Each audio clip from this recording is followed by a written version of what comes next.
Lídia, olá. É a primeira vez que estamos juntos através do Zoom, por estes mecanismos inventados, não inventados, mas postos em ação de forma muito frequente neste período de pandemia. Temos estado juntos de mil modos. Este é um modo novo. Como é que te sentes com esta distância que afinal entre nós não existe? Bem, começa de facto a ser uma espécie de hábito, um hábito novo, mas que de facto tem problemas, mas tem virtualidades. Não me parece que seja desagradável. De certa forma, há uma espécie de. Há uma poupança na deslocação. Claro que não é o mesmo que estar junto, para falarmos de alguma coisa mais séria ainda do que esta de que estamos a falar, teríamos de ser rosto a rosto, não é? Mas para aquilo que vamos falar, que é bastante sério, apesar de tudo, eu acho que dá perfeitamente este meio, Eu, é bom, este meio é eu bom. estou de acordo contigo. Eu sou hoje, por razões diversas, uma espécie de Zoomer que começou a contragosto, mas que aceita com naturalidade, dadas as circunstâncias que o determinam e por serem tão relevantes desse ponto de vista. Olha, eu não sei se te recordas, há 41 anos fui leitor de um livro de uma jovem. Esse livro chamava-se O Dia dos Prodígios e começava assim: Carminha parecia fazer adeus, mas apenas lavava janelas, um pano branco na mão, o braço adejando de encontro ao vidro, alguidarzinho ajoujado de espuma cremosa, um alguidar maior de pura água macia, novelo de saias entre pernas, cadeira de tábua ajaezada de nódoas, flores vermelhas, os pés ali, juntos ao fundo, côncavo, as pernas de leve penugem rasinha. Então Carminha empertigava-se de encontro à mancha renitente entre a unha e o vidro. Esta ainda é, de certa maneira, a tua escrita, simultaneamente memorial e projetiva. Ainda te revês neste início, ou quase início, de romance, e, no entanto, mudaste imenso até aos últimos textos.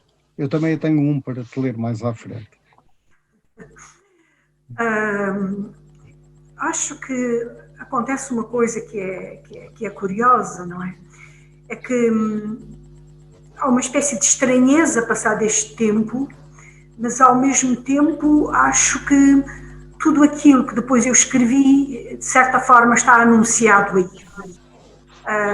Desde a questão do pormenor, em que eu acho que há uma alma no pormenor, que há coisas, objetos, manchas, seres pequeninos, que como que são a projeção do espírito interior das coisas e que explicam onde os seres humanos estão e onde, portanto, as personagens que são o fantasma dos seres humanos estão. E, portanto, eu olho para esse livro com muita, como é dizer, com muita ternura, sobretudo porque vejo aí a pessoa que escreveu com a inocência total do que é um livro e com a inocência total do que é ser um escritor. Quando escrevi, tal como a minha mãe e o meu pai sempre escreveram diários, até ao fim da vida, quer um quer outro, eu acho que escrevi esse livro como uma espécie de uma grande página de um diário que eu ia começar na altura em que o país tinha mudado, estava-se a iniciar uma incipiente democracia. Eu julgava que de um momento para o outro iríamos ser outros e não era isso que começava a acontecer. E então eu escrevi esse livro de qualquer forma para que não se esquecesse aquilo que tinha sido, Portanto, é um livro perfeitamente sobre uma memória rural. Eu diria que é uma memória tão antiga quanto a nacionalidade de Portugal. Tem tudo do mais arcaico possível, tem tudo do mais arcaico, tem tudo, desde a linguagem a tudo. É O que absolutamente foi arcaico. procurado, o que foi por ti procurado. Sim, o que eu quis, eu já não era aquilo. Quer dizer, quando escrevi isso, tinha viajado, eu tinha tirado uma licenciatura, eu vivia fora do Algarve, digamos, tudo isto era uma espécie de memória, mas que estava tão viva, que eu agarrei para não esquecer. Eu já não era essas figuras, já não estava dentro delas, mas tinham tinham receio de que elas desaparecessem, porque tinha sido um mundo coerente em absoluto. Era um mundo E, arcaico, era um mundo antigo, mas um mundo ao mesmo tempo extremamente poético, em que os seres humanos estavam completamente sós diante daquilo que julgavam que era a divina providência e a claro, natureza. E e, no então, entanto, há reverberações de tudo isto, mesmo para nós, leitores de hoje, uma vez que é saída tão fundo à condição das pessoas e aos seus fantasmas, foi daquela época, mas é de todos os tempos. Ou não seja, tenho ideia. se lermos hoje o Dia dos Prodígios, não diremos é um romance histórico, diremos é um romance da nossa condição na história. E acho que esta diferença é fundamental. Porquê? Porque muito do que se passa aqui, do ponto de vista factual, não existe, muitos dos universos criados não existem, mas a partir das situações há, de facto, o que continua em nós. O assombro, a perplexidade, o júbilo, o medo, a religiosidade, um certo tipo de religiosidade, a força, a evidência das coisas, a proximidade, a pequenez, que no entanto não é de maneira nenhuma interditiva de sonhos, e de sonhos importantes, o que quer dizer que, de facto, é uma abordagem por ti calculada, que de resto vem a ser um mecanismo que adotas, eu diria quase que de romance em romance, porque não és patentemente a autora de um só livro, ou seja, os romances são novos e têm um propósito que se vai mutacionando de título para título, mas que no fundo resguardam esse mesmo olhar, que é um olhar desventrador, que pretende, através da arte, reconfigurar tempos. 40 e não sei quantos anos envolvidos, digamos, o que é que são 40 anos? Nas nossas vidas, muito. Algo Bem, disso permanece. então, se um livro atinge aquilo que nós achamos que é o nível literário, porque por vezes fica-se nos arredores, muitos livros que o não são, que tentam, aproximam-se, mas que não são, mas se um livro é literário, isto é, se ele cruza uma forte poética da língua com uma vivência profunda daquilo que são as experiências humanas, a data não interessa. É por isso que nós lemos, continuamos a ler as epopeias do mundo ocidental, como a Ilíada e a Odisseia, e a gente sente perfeitamente que o que lá acontece é de hoje. Acontece hoje. Mais do que isso, prevê o que acontecesse hoje. Portanto, Claro. tem avisos que são para a humanidade. Eu pensei muito nisto quando estava a escrever o último, precisamente o último romance, o Estuário, e a relação com a Ilíada aí é muito forte. E eu Muito. fiquei a pensar que aquilo que distingue os avisos que Homero deixa há 20 e tal séculos para trás, muito mais séculos, 28 séculos para trás, de diferente de hoje, é que ele dizia que os homens iriam continuar a matar-se uns aos outros. É essa a imagem final, quando todos os três, portanto, se vão matando, não é? Como se vê. Pois, ora, o que acontece hoje é que os escritores hoje o que estão a escrever a dizer que se matarem os homens assim, não haverá mais humanidade. Porque eles na altura tinham espada, tinham cutelos, tinham pedras para se matarem uns aos outros. E nós hoje temos alguma coisa que dizima a humanidade inteira. Então, os nossos avisos de hoje são outros, são mais ameaçadores, de certa forma, mas é a mesma situação. Então, a literatura tem sempre digamos, tem sempre uma parte que não perde, não fica fora da moda, não tem importância com a moda, não tem importância com o tempo. E sobre o facto de eu escrever, como tu dizes, no fundo, o mesmo livro, mas sempre de livros diferentes, eu lembro-me muito de uma síntese muito interessante que foi feita pelo académico que declarou ao José Saramago o Nobel. E ele disse, há dois tipos de escritores. Os escritores que permanentemente andam em volta do mesmo tema como uma espécie de abutre em volta do seu próprio ser. E, portanto, escrevem sempre o mesmo livro porque andam arredondas, fazem um voo permanente em torno do mesmo tema. E há os outros que mudam de livro para livro, cada vez abrem um mundo e depois criam um mundo e desfazem-no, destroem-no no fim, para recomeçar outra vez outro mundo, outro livro, criar esse mundo e desfazê-lo outra vez no final.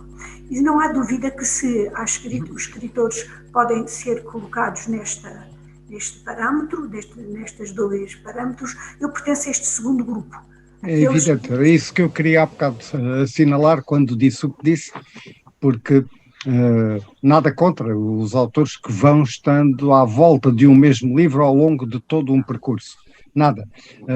Mas a marca de todo o teu trajeto literário não é essa. Por muito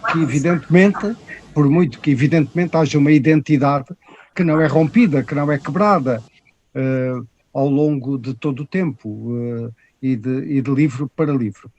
Porque também existe uma outra coisa que fazes de um modo muito peculiar, muito forte, que é esse lugar em que o real, observado e analisado, se compreende a partir da efabulação que o torna como que uma matéria ficcionalmente moldável, mas não há nem mimetismo do real, nem uma fantasia que dele se desligue em absoluto, de modo a não ter qualquer raiz situada no grito do mundo ou no júbilo do mundo, bem pelo contrário, e esse equilíbrio que vem desde o primeiro livro mantém-se em todos eles, com um lugar muitíssimo forte do Estuário, que foi o livro que ganhou o prémio da ST,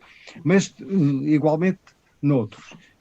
Se estou a chamar a atenção para isto é porque me lembro que foi exatamente a primeira imagem que colhi, provavelmente aí por março do ano, março-abril do ano da publicação do Dia dos Prodígios, da mesma forma que colhi quando li o Estuário e quando li outros livros anteriores, porque, e concluo, para te dar a palavra e desfazeres isto tudo que eu acabo de dizer, o Estuário é apenas o penúltimo dos teus grandes prémios. Em Portugal há 3 prémios maiores, falta um que há de vir, apenas em Portugal, e não veio, e não é por minha culpa, mas há o prémio da APE, há o prémio da ST, depois há o prémio das correntes de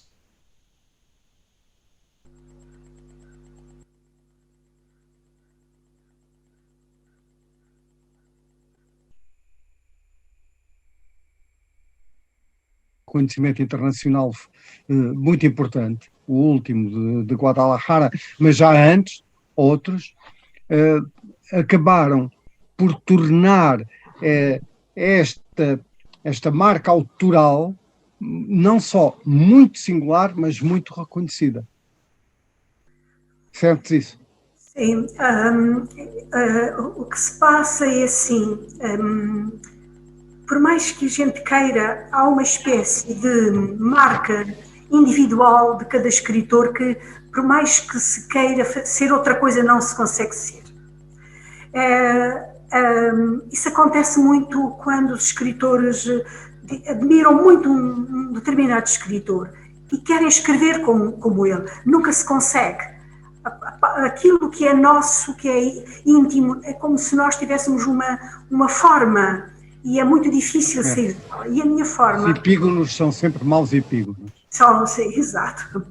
E então o que acontece é que é a minha forma, vejo os escritores e as escritoras que eu tanto admirei, e nunca consegui imitá-los, não estava na minha, não consegui imitá-los. E o que acontece é que o real... Nem quiseste, Lídia. Nem quis. Não és arcádica.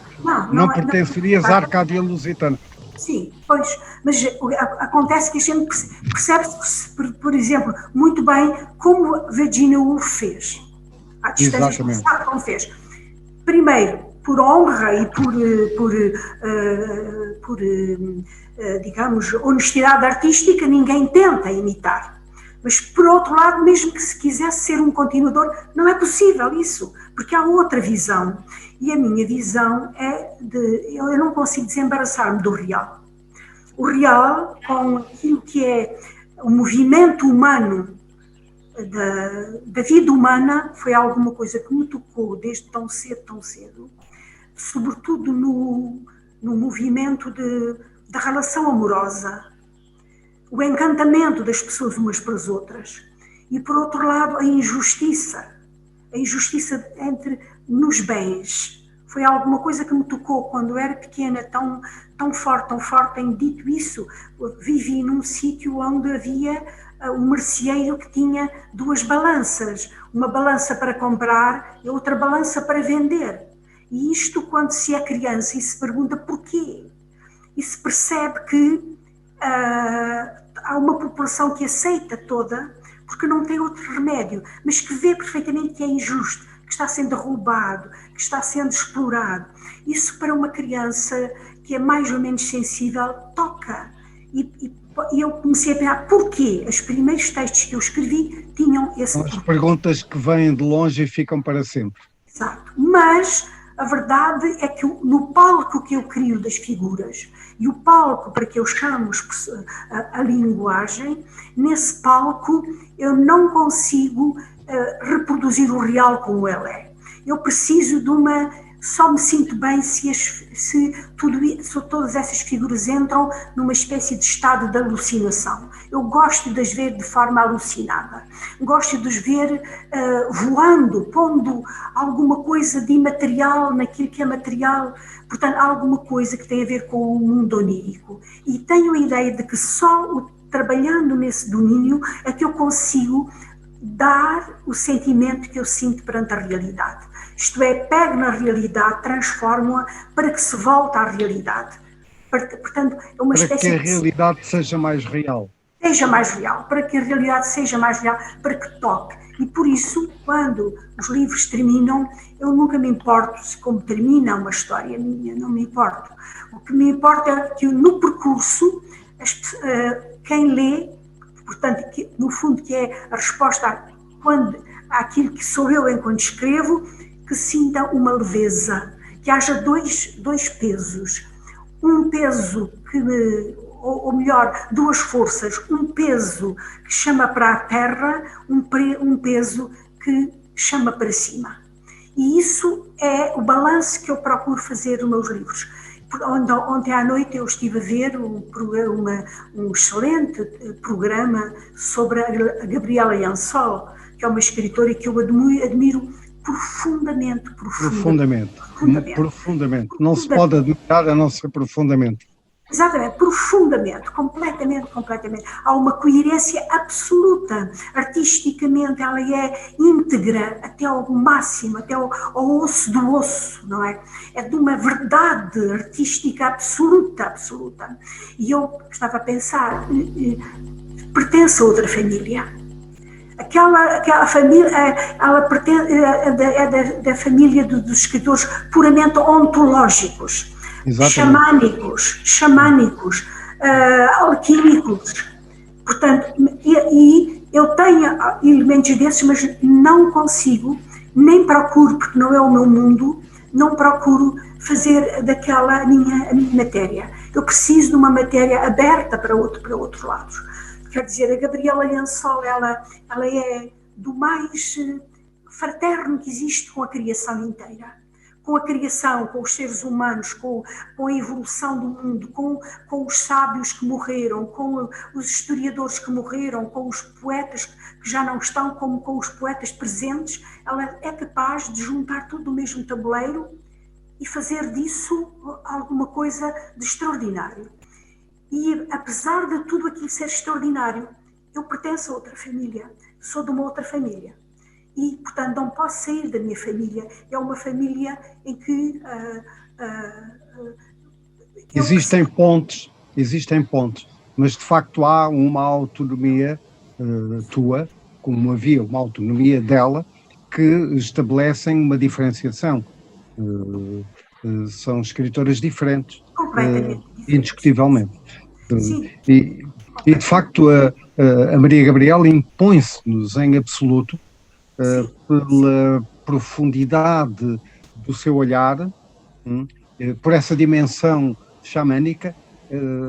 Gosto muito da qualificação que acabaste de usar, e simultaneamente pela fratria que há em tudo o que sai da sua escrita, que está na aparência muito mais distante do real, tangível, do real cotidiano, do real em sobressalto, pelo menos em sobressalto coletivo, do que à primeira vista poderia parecer.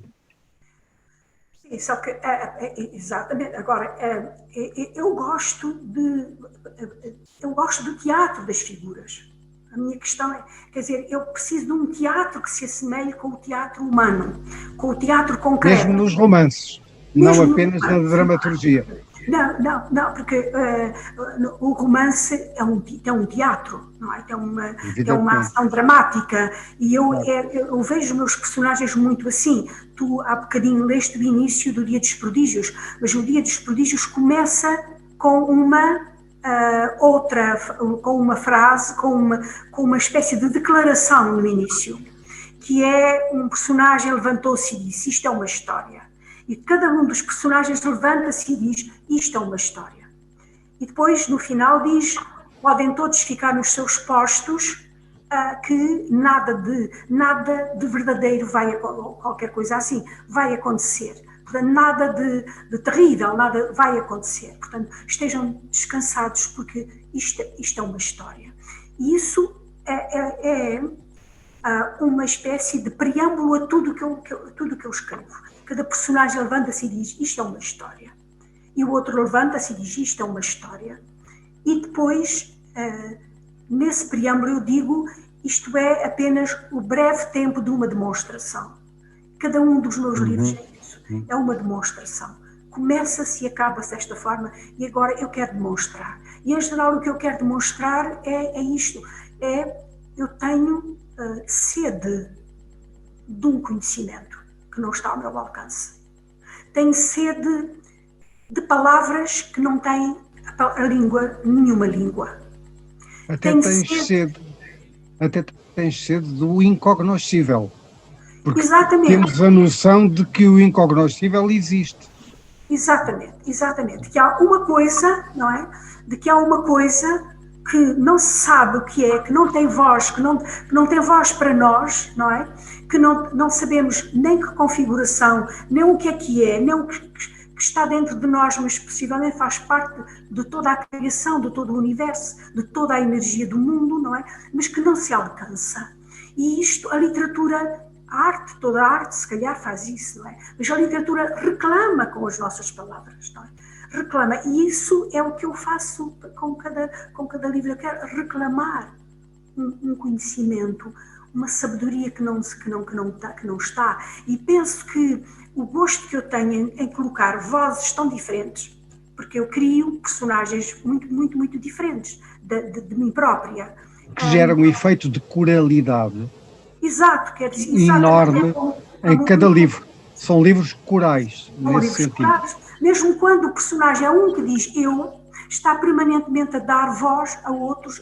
Exatamente. A outros. Está sempre a entrar outros, não é? Sempre a dar. E a minha ideia é de que eu própria, com a minha voz só, eu não consigo atingir aquilo que quero. E ensaio colocando na boca de vários a tentativa de chegar mais lá do que eu sozinha sou capaz. E por isso eu nunca consigo prescindir dos personagens. Tu és um poeta que também tem ficção e tem muito ensaio, mas sabes, quando fazes ficção, qual é a pulsão que se tem. É essa pulsão de nós não termos só a nossa voz, delegarmos a nossa voz em outros, e ao fazermos esse exercício de sermos tudo, sermos homem, sermos mulher, velho, novo, pessoa do passado, criança que está a nascer, somos muito mais. O nosso sentido de poder é muito maior e também a noção de triunfo que se tem sobre a escrita é muito grande. Exatamente. Que seríamos muito pobres se fôssemos só a nossa voz. Só a nossa voz, não é? Exatamente. E então, quando nós pomos em confronto os personagens das crianças, a personagem David, do livro do David, do estuário, aquela criança que procura a baleia azul, não é? É alguma coisa, falar pela boca dela é maravilhoso, não é? É maravilhoso imaginar o que ela pode imaginar. De alguma maneira ela continua dentro de nós. Porque nós deixamos de levar, como diria o José Saramago, pela criança que existe dentro de nós. E aquela criança está em nós. Exatamente. Eu senti isso ao ler o livro. Pois, mas eu isso. Também sou esta criança.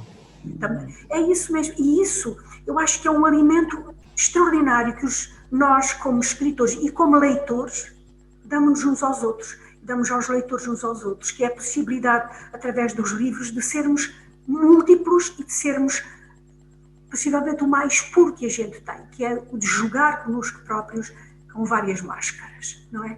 Esse jogo que permite uma coisa que eu acho que é extraordinária depois no contacto com os outros, na relação com os outros, na relação além da arte, que a arte é como que uma espécie de passadiço que permite que a relação humana, frente a frente, corpo a corpo, pessoa a pessoa, tenha outra qualidade.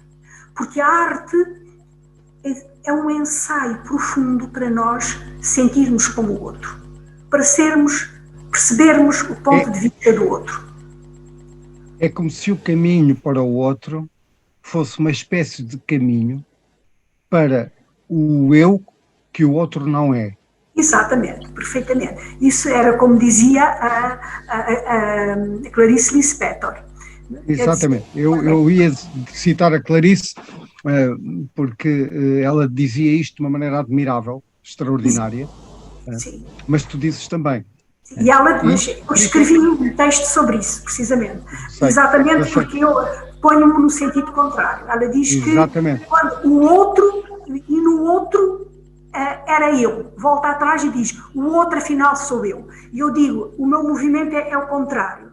Depois dos circuitos, eu digo, o outro, digo, eu estou dentro do outro, eu estou no outro.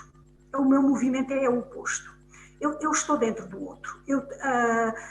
Isto não tem a ver nem com egocentrismo, nem nada disso. É apenas uma posição perante a vida, perante a localização de cada um de nós, onde cada um de nós se coloca, não é? Eu muitas vezes tenho essa ideia de que, e é quando eu me sinto mais feliz, é quando escrevo e tenho a ideia de que eu me multipliquei tanto que eu já lá não estou. Eu me multipliquei tanto e me dividi tanto que eu já lá não preciso de estar. Outros estão em vez de mim, não é? E isso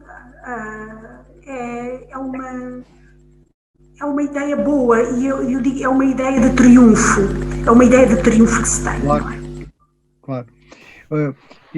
Por outro lado, tudo isto é feito a partir de viagens do pensamento, viagens no plano da efabulação, já lá iremos à linguagem, e de uma experimentação que nada teme, na medida em que o conhecimento que tens, não só da língua, mas das ferramentas da escrita, em diferentes géneros, também é outro tema que ainda iremos, faz com que não haja nenhum problema diante da experimentação.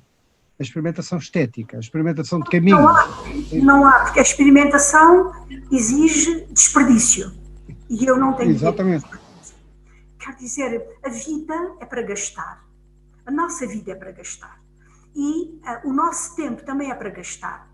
E a experiência com as palavras, com a invenção, com a criação da narrativa ou a criação do poema, ou seja o que for, são experiências para gastar. A gente experimenta, não é? E isso nunca é perder tempo, é sempre ganhar alguma coisa, não é? Claro. E portanto, não há que ter medo disso, não tem medo, não há medo, não há medo. A vida é mesmo assim, é para gastar. E houve uma vez uma amiga que me disse uma coisa que eu nunca mais esqueci, foi a Eduarda Chiotte. Ela disse, eu disse, tenho receio de que este livro não seja bom, e assim.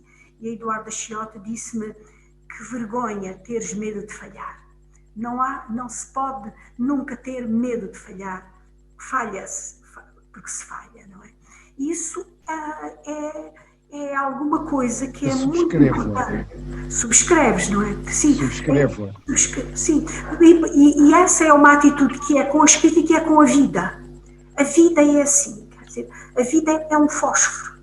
É um fósforo. Não vale a pena manter um pedacinho do fósforo. Não vale a pena manter a cabeça do fósforo intacta. Não vale a pena. Vale a pena riscá-lo, acendê-lo, e que se ele puder passar para uma chama, que passe. Se não passar, claro, podemos fazer. Talvez o que estamos a dizer seja um pouco contra as antinomias que ainda subsistem e se propalam um pouco aqui e além entre as humanidades, as artes e as ciências. Porquê? Porque as ciências vivem da experimentação, da investigação, do avançar a partir do erro, da possibilidade de falhar, até ao ponto em que tudo se supera e se constitui como uma matéria nova. Isto não é muito diferente do nosso trabalho de escritores, se tivermos a consciência do que ele representa. E, portanto, este dicotomismo entre a ciência e artes, como se estivessem de costas voltadas e, pior ainda, em guerra, é alguma coisa hoje verdadeiramente inaceitável. Desde há muitos anos, mas então hoje seria até verdadeiramente ridículo que alguém continuasse a fazer uma separação radical. Claro. Olha, uma vez numas correntes de escritas, tive uma das mesas mais interessantes que tive na minha vida, dirigida pelo Alexandre Quintanilha. Sim. E era exatamente nesse sentido, a aproximação entre o método que são usados, os métodos e os percursos que são usados na ciência e os percursos na arte e, sobretudo, na literatura. E é interessante que é o mesmo, o processo é o mesmo. Parte-se sempre de uma ideia que depois se vai concretizando e se vai perdendo hipóteses e ganhando outras hipóteses. E se vai perdendo muito pelo caminho. E se vai ganhando aquilo que não se sabia que iríamos adquirir. Foi uma mesa maravilhosa e eu acho que essa guerra que tu dizes infelizmente existe, e existe a nível institucional, existe a nível, passa por tudo, inclusive pelos ditames económicos e financeiros, passa por tudo, não é? E, infelizmente, nesse jogo as humanidades e as artes perdem, não é? Sobretudo porque as artes e as humanidades são olhadas como, são essenciais, são a coluna vertebral de um corpo e, no entanto, são vistas como coisas marginais. Exatamente. Por um lado, o que é que tem de bom é que deixa uma grande área de liberdade. Na medida em que não há investimento, há uma grande liberdade. Mas, por outro lado, sufoca, pode sufocar. Exatamente. E o que acontece na minha perspectiva, e eu gostava que tu falasses sobre isso, é que no momento atual nós percebemos que é a falha daquilo que têm sido os instrumentos das humanidades que está explicando, em parte, a barbaridade, digamos, o movimento bárbaro que está hoje a atravessar as nossas culturas à escala global. E é um momento muito particular, este que nós estamos a viver, muito, muito particular, porque é um momento de grande consciência. Nós estamos perante uma aula aberta. O que está a acontecer é uma aula aberta, não é? E ela diz precisamente que as pessoas das humanidades têm de saber mais das ciências, as pessoas das ciências têm de saber mais das humanidades. E essa integração é fundamental. Por alguma coisa, os grandes cientistas, em geral, são grandes leitores. Exatamente. E quando não o são, ao falarem da sua matéria, não conseguem falar mais do que da sua matéria. Não conseguem integrar a sua matéria num campo mais vasto. Dizem, eu descobri isto, mas não sabem bem para quê. É muito curioso perceber isso, não é? Isso é... Como é fascinante de pensar no Goethe a olhar os astros.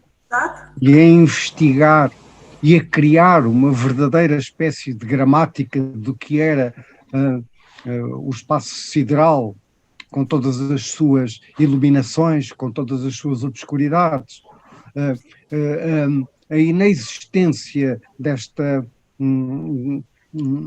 ligação simbiótica é altamente perigosa, sob todos os aspectos, e as humanidades em perda, porque estamos a viver de facto um período em que elas estão em perda, e é preciso reativá-las com toda a força e pelos modos mais variados. Assim eu vi, por exemplo, a deslocação do Papa Francisco ao Iraque.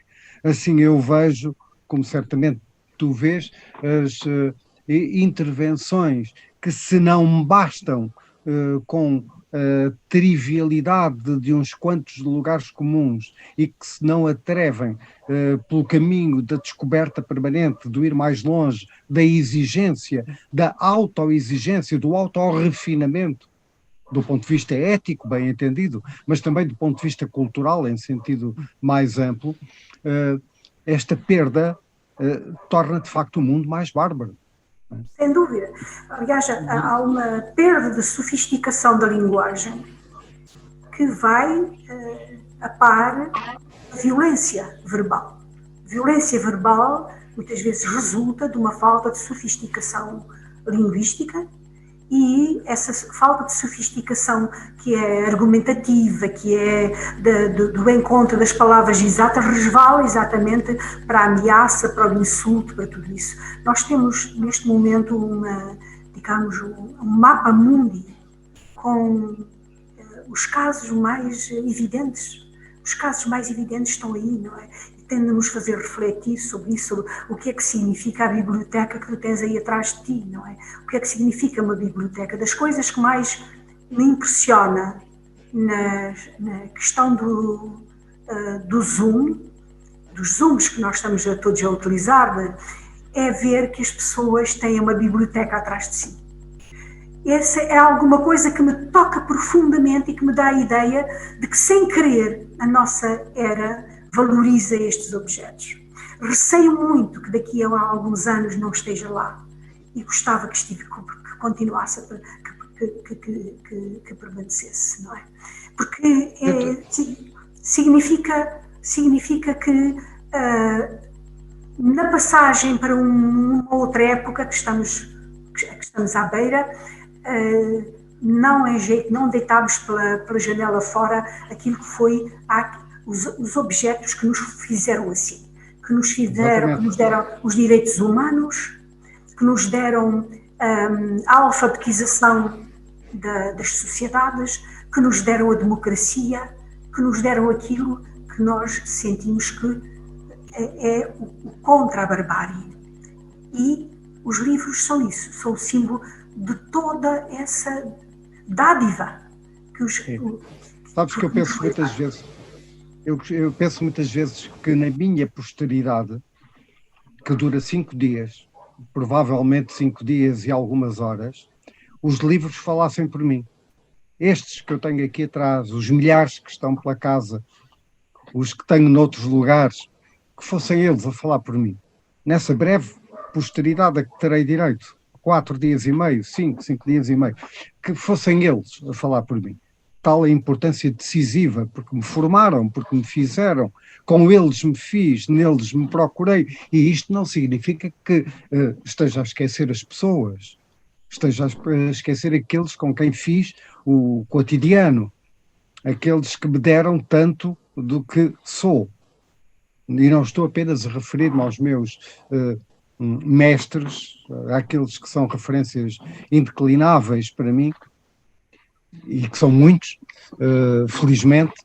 Eu gosto de aprender, como tu gostas de aprender, ao contrário de muita gente que já sabe tudo desde que nasceu, e, portanto, que estes livrinhos sirvam ao menos para dizer alguma coisa. No meu caso concreto, de ti dirão muito e muito tempo, como sabemos. Por isso é que eu há bocado insistia num tema que quero agora introduzir, que tu abordaste e que me parece essencial, que é o problema da linguagem. O problema da linguagem. De alguma forma, diremos, mataram, se não mataram, esqueceram a poética do Aristóteles. Isto é grave? Bem, eu direi que é. Outros dirão não tem importância nenhuma. E é capaz de não ter importância nenhuma se, depois dela, outras construções subsistirem. A ideia com que eu fico é de que o que está a substituir é de tal forma empobrecedor que a linguagem como que se sente neste momento no mínimo anémica, para não dizer anómica, e que nós sem linguagem não somos.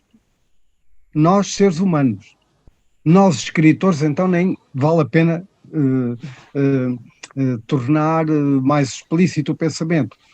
Digamos, a linguagem em si é já uma criação infinita, é já um horizonte infinito de inventiva, de criatividade. Precisamos da linguagem como, de facto, nosso material de trabalho enquanto escritores, enquanto precisamos dela para o cotidiano, para o dia a dia, porque ela nos faz todas as pontes que nos ligam aos outros e tudo aquilo que nos liga aos mais diversos universos que nos interpelam. Mas a linguagem em ti, enquanto escritora, tu tens uma aguda consciência disso desde os primeiros textos, desde o primeiro livro. E nessa linguagem há tudo, há inclusivamente a poesia que eu adivinhava desde longa data e que só recentemente publicaste. Enfim, essa já é uma questão de género que iremos mais adiante se tivermos tempo. É assim, eu não sou uma pessoa que pense na linguagem, eu uso a linguagem, utilizo-a, manobro-a, uso-a, mas não penso em geral nela. Eu acho, tenho sempre para mim que... Quando dizes não pensas, não és filóloga, não és especialista da linguagem, não estás a refletir na linguagem. Sim, não estou a refletir, não estou a refletir, e inclusive não sou sequer muito dada, digamos, a elogiar a linguagem, quer dizer, porque eu estou dentro dela. A linguagem, a língua para mim é como um amante antigo. Um amante que vem de há muitos anos, com quem a gente convive diariamente. Só de vez em quando o coração sobressalta, só quando a gente pensa, mas de resto a gente usa permanentemente, faz dela uma espécie de extensão natural da nossa vida e, portanto, não está sempre filosofando sobre o seu valor, não é? Isto é, não se está sempre estremecendo de dizer que bela é a minha língua, que bela é a língua portuguesa, que bela é a linguagem. Não é isso. Eu quero aprender palavras, as palavras, quer dizer, palavras que eu não conheço, o que é que elas significam, o que é que uma palavra que significa. Ando permanentemente ver no dicionário, ver a raiz de onde vêm as palavras. Ainda há pouco tempo, sobre uma palavra que eu estava a utilizar tantas vezes e não tinha pensado, foi um amigo que me disse, mas já te pensaste nessa palavra? Eu até fiquei com vergonha, porque nunca tinha, perdão, não a tinha decomposto, não tinha ido à raiz e depois percebi como é que ela é feita, como esta palavra é feita. Quer dizer, as palavras são para mim seres vivos, não é? E as frases, de maneira... Se não fosse isso, não fazíamos outra coisa senão estar a dicionarizar-nos. Dicionarizar. Ora bem, o que acontece é que eu quero pegar, quero que as palavras venham à minha boca quando falo, todas as que eu quero, e que elas sejam capazes de traduzir o meu pensamento. Que elas saiam das minhas mãos quando escrevo e que venham todas aquelas que são capazes de vestir o meu sentimento. Um dia eu disse uma coisa que indignou muito o Gastão Cruz, porque eu disse, foi em São Paulo, nós estávamos a falar sobre estas questões da linguagem, eu disse, para mim a linguagem é um vestido curto. E ele disse, a linguagem é um vestido curto. Não, quer dizer, ele como poeta teve dificuldade em compreender que eu sinto a linguagem como um vestido curto. Porque ele tem, e muitas pessoas e muitos poetas assim o sentem, há uma espécie de adoração pela língua, por gratidão, porque a língua lhes dá o ser, lhes dá a razão de existir, lhes dá a ferramenta do seu trabalho criativo. Ora, o que acontece é que eu tenho esse gosto... Bem percebo.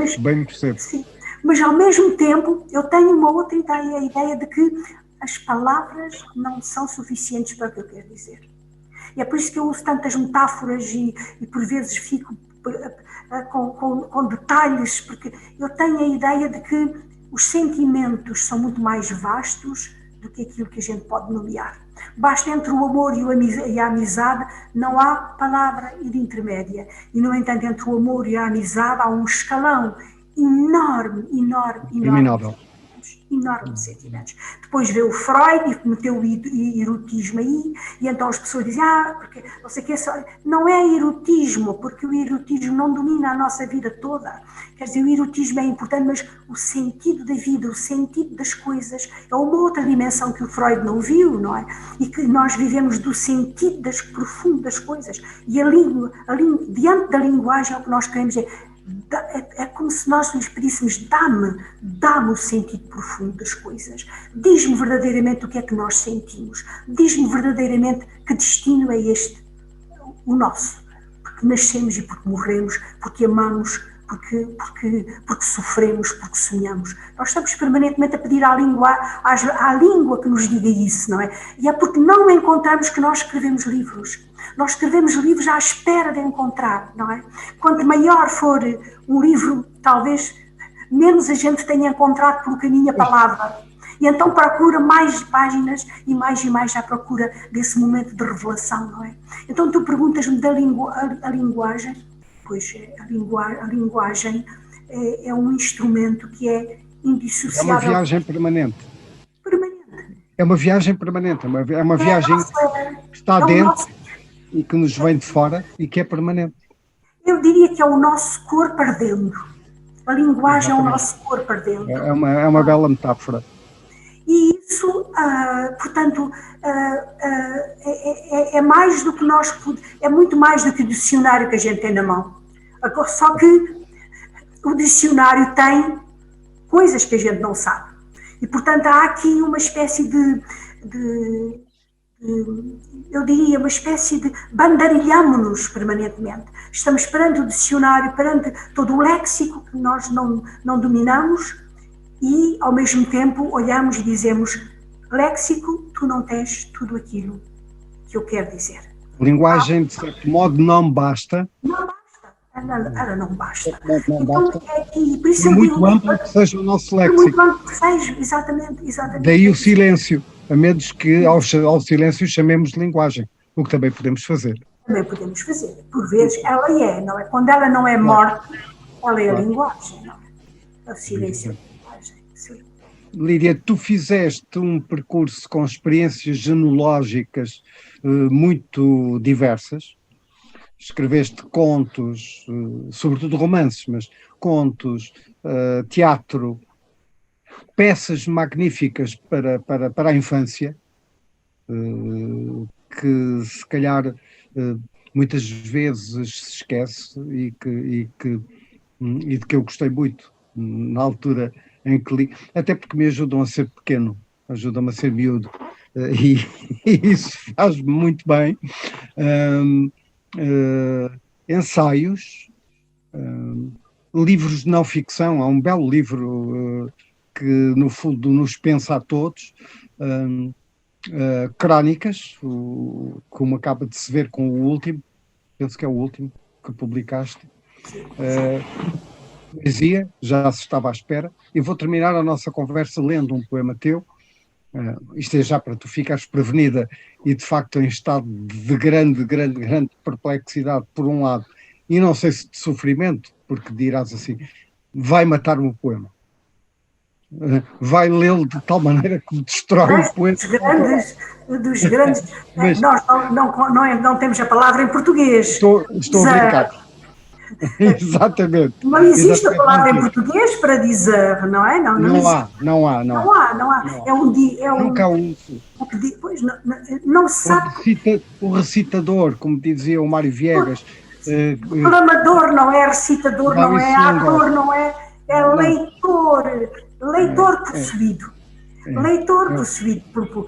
Um leitor possuído, pronto. Um leitor. Depois de toda esta experiência, através dos géneros, que veio naturalmente, ainda há muitos, os géneros nunca acabam, há inclusive os que nós inventamos. Há bocado, na conversa preliminar a esta que está a ser gravada, alguém nos pedia que falássemos daquilo que estamos a escrever em tempos de pandemia. Nós temos estado a não querer, sobretudo, falar da pandemia, até porque os dois temos um outro momento para isso, mas para satisfazer a curiosidade, o que é que anda a ser escrito? Eu escrevi desde há um ano, portanto, 13 textos sobre a pandemia. A partir de experiências, não é? 13 textos que são mais do que sobre a pandemia, são sobre uma espécie de aceleração de sentimentos que a pandemia permite. Escrevi isso. Depois, são textos, porém, todos que começam, pode lá não estar a expressão, mas todos começam por uma vez. Isto para te dizer que é a minha forma, quer de ensaio, quer crónica, quer seja o que for, o meu género é catapultado pela ideia de que era uma vez. Podem dizer assim, perguntar, o que é que tu pensas sobre isto? E eu começo, era uma vez. Em vez de dizer penso, eu digo, era uma vez. Imediatamente o que me vem à cabeça é uma situação ficcional. É uma história. Já é fabulatório. Fabulatório. Quer dizer, é já ficcional.